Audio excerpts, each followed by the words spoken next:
everyone hear me?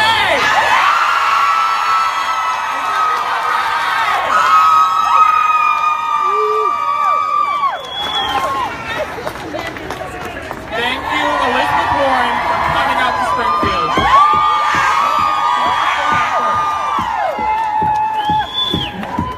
Elizabeth Warren, thank you so much for coming out here.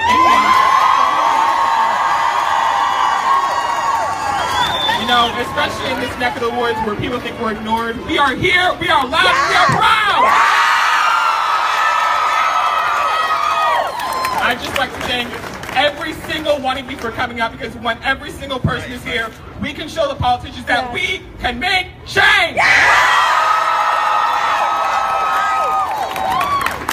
And they are listening. We are fortunate in Massachusetts to have people like Senator Elizabeth Warren and Congressman Neal who are here. They are listening. They are advocating for us because we demand action. We're the students. We're the people. We're the victims. We're going to be the change. Our voices are going to be heard. This is not such a moment. This is a movement. We're not stopping here.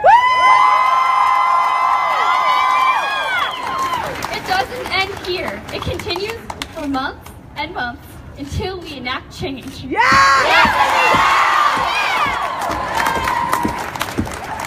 hear from Liz.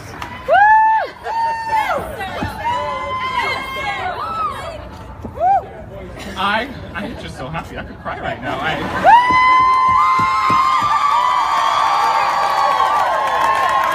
This all started with half a dozen of us just meeting in a small library in 16 acres, and look at us now!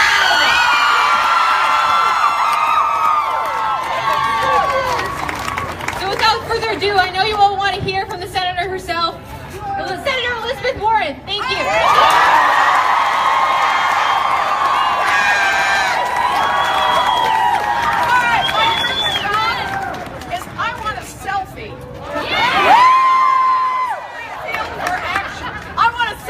Springfield for action. You ready?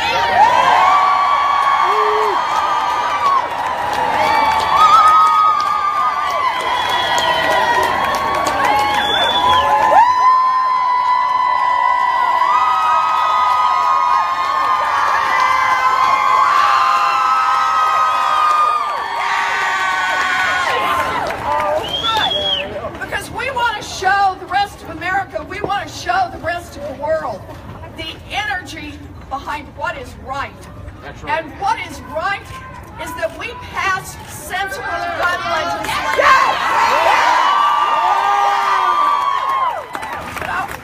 I am glad to be here with you today and grateful for your organization. We have to remember why we are here. We are here today because kids are dying. They're dying in Parkland and in schools all across this country. They are dying on their way to school, and they are dying playing in their country, in their parks. They are dying in homes. They are dying on their front steps. They are dying while they walk to the store and dying when they hang out with their friends. We are here because the kids who are at risk have said, enough is enough. We will make change. We will do it together.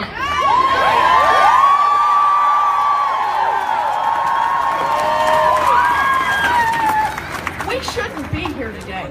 We shouldn't have to be here today. Not at all. We have known about gun violence for years. And for years, these hideous killings have gone on and on while Congress has done nothing.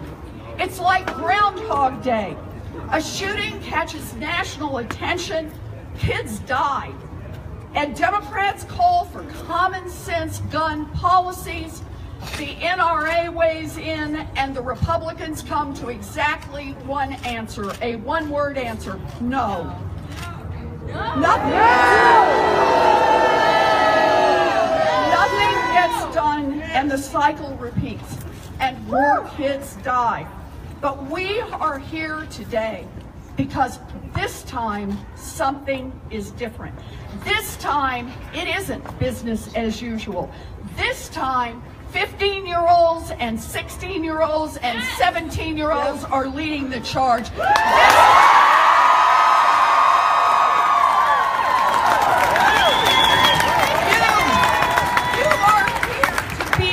This fight. You are fighting back. You are demanding change. You are persisting. You will not give up.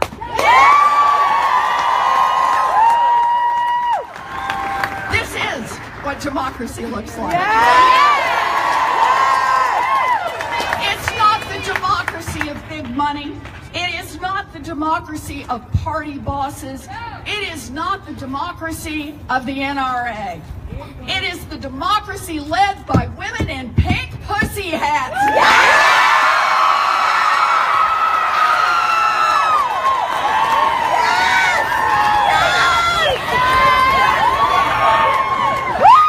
is the democracy of people who stormed airports all across this country to say, no, Donald Trump, you cannot ban Muslims in this country.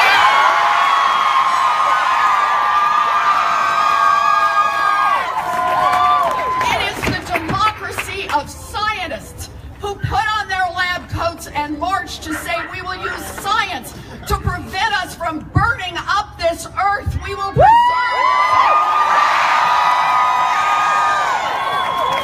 It is the democracy of people with disabilities who stormed the halls of Congress to put a face on Medicaid and to fight for health care.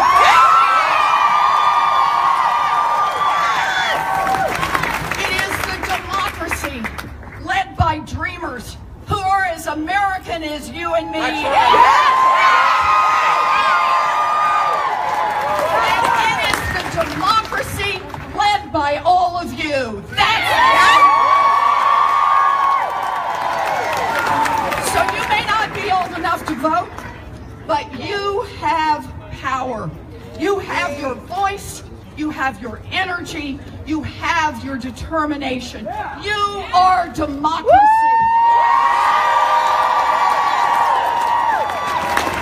For way too long, Washington has worked great for those at the top. It has worked great for the NRA. Now it's time for Washington to work great for the people.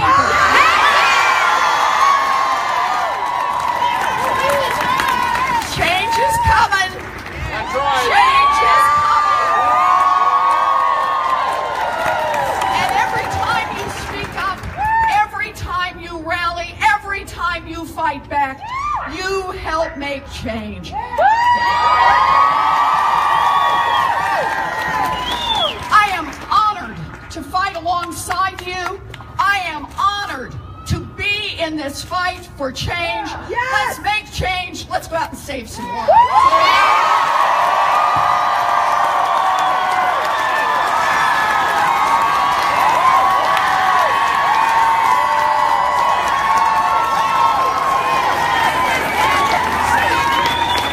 Richie! Get Richie up there. Hey, Richie! I feel like I need to say thank you so many times because this has blown every single expectation. And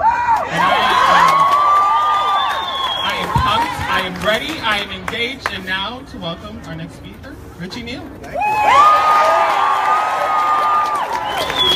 Let's start with a couple of basic ideas. When you kiss your child goodbye in the morning, when they're off to school, you expect them to come back in the afternoon. When you drop the child off or a grandchild off at school, you expect them to come back at the end of the school day.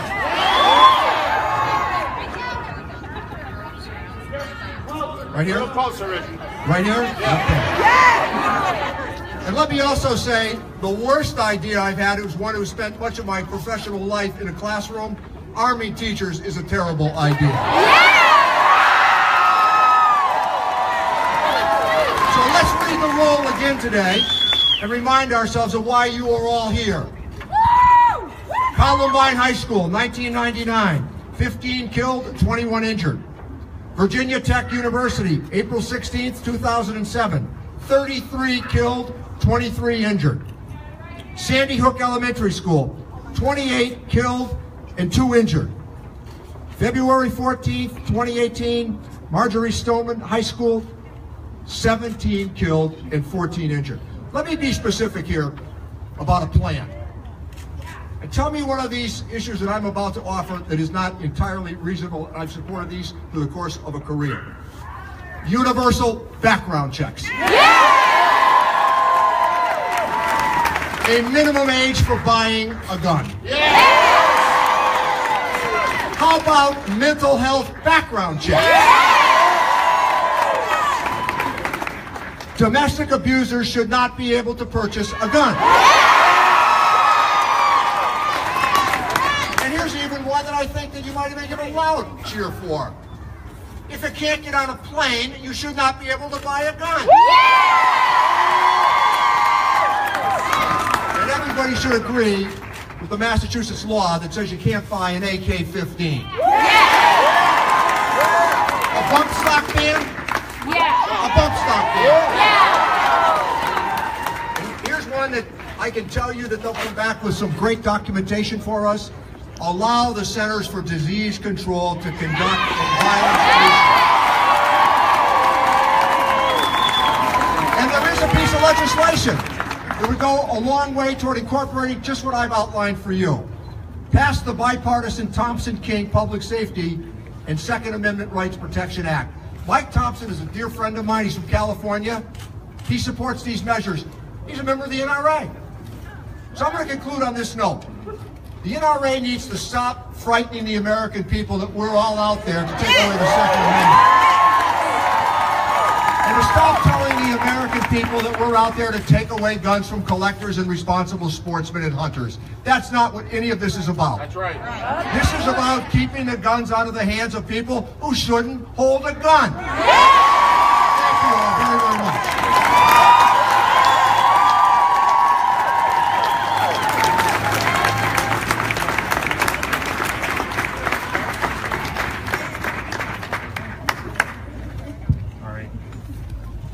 All right. Thank you, Richard-Neal, for those wonderful statements. You know, it's pretty refreshing to know that politicians are actually paying attention to you for once, you know? At least two of them, exactly. Now, better two than none. Well said. Now, I'm going to introduce a student from Central.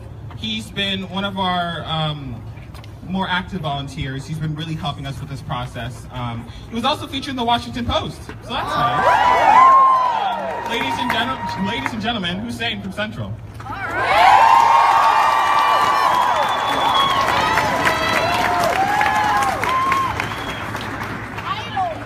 Good afternoon. My name is Hussein Abdi, and I'm a student at Springfield. Good afternoon. Good afternoon. Can you hear me now? Good afternoon. My name is Hussein Abdi, and I'm a student at Springfield Central High School here in Springfield. I'm also a leader with Pioneer Valley Projects. I would first like to thank all you guys for coming here today to support this very powerful event. We are all here as one because we had enough of gun violence in all our communities. The tragedy in Parkland has brought national news once again on this issue. This is important and necessary. But we also need to talk about how gun violence affects cities like here in Springfield. We're standing today and taking action. Across the nation, students, teachers, parents, victims of gun violence, and politicians are all marching in hope of some type of change. And all of us being here today is just one step in addressing gun violence. I am very happy that our Senator Elizabeth Warren and our Congressman Richard-Neal are here with us today to support us. Thank you for joining us today.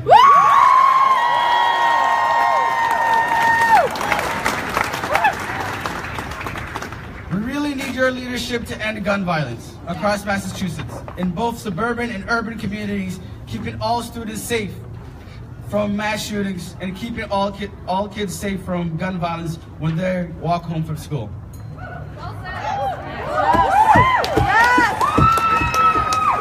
We can no longer tolerate thoughts and prayers.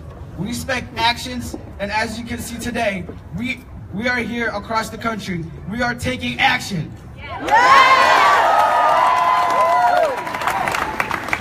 All these national walkouts and marches have been student-led.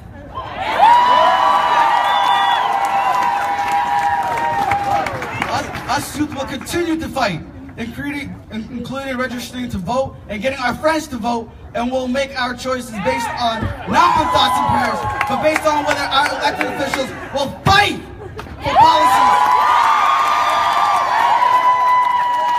that show that they're seeing us, hearing us, and fighting for us.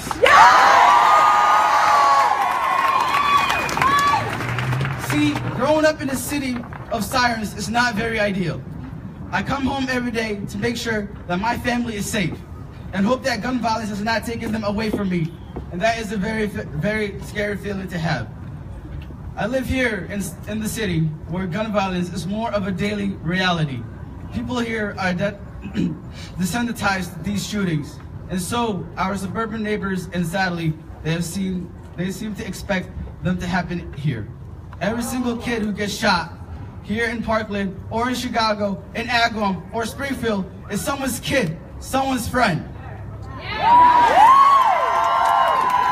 need to see all of these young people.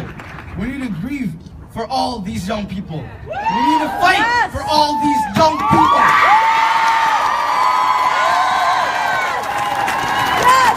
Are you with me? I helped lead an action in Springfield West headquarters last week with our Springfield, Holyoke, and Boston students. With support from local faith and community leaders. We are demanding a meeting with Smith & Wesson CEO P. James Devaney in the next 30 days, because we want to know how this company will be part of the solution to gun violence. After all, the MP-15 gun used in Parkland was made by Smith & Wesson. The gun used in Aurora, Colorado in 2012 and in San Bernardino, California in 2015 were also made by Smith & Wesson. This company, just down the street from my high school, is no longer going to be free to keep making profits while ignoring this issue. We won't stop until Mr. Devaney meets with us. We need solutions to gun violence, and solutions can start right here in Springfield. Are you with me? More lives will be lost if nothing is done. My siblings deserve to be safe when they walk to school. And all kids deserve to be safe, no matter where they live.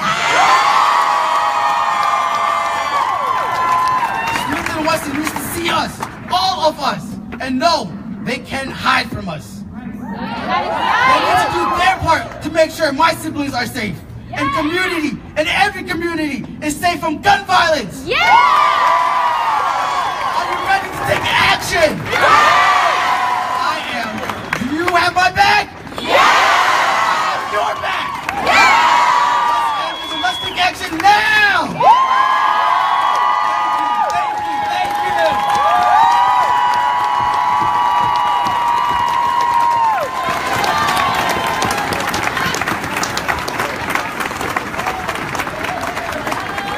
Hi again. Well, if you don't know me, my name's Trayvon. So, the next speaker that we... I'm very well known in this crowd. So the next speaker that we have is from the Interfaith group in Springfield, one of the first groups that reached out to us. And although they couldn't sponsor us, they did send a speaker to speak on their behalf for the organization. Ladies and gentlemen, Jason Seymour.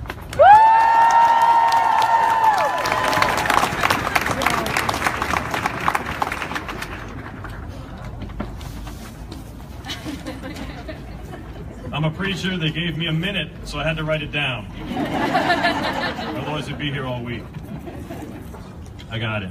How's that? Y'all hear me? Yeah. So good afternoon, folks. I'm pleased to be here today along with so many other people of good conscience. I'm Reverend Jason Seymour. I serve the Unitarian Universalist congregation here in Springfield. Our congregation is part of two important alliances here today, the Pioneer Valley Project and the Interfaith Council of Greater Springfield, on whose behalf I'm speaking today. The Interfaith Council brings together clergy and congregations from every faith tradition to advance a shared vision of community grounded in peace, dialogue, and mutual respect.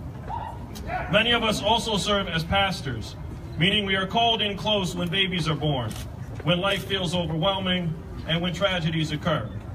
And so I want to appeal today not only to traditions and scriptures, but also from that deep place of solidarity and relationship and common humanity present in all of us, to say clearly to the youth, those in leadership here and those raising voices for nonviolence across the nation, we love you, we're proud of you, and we're with you.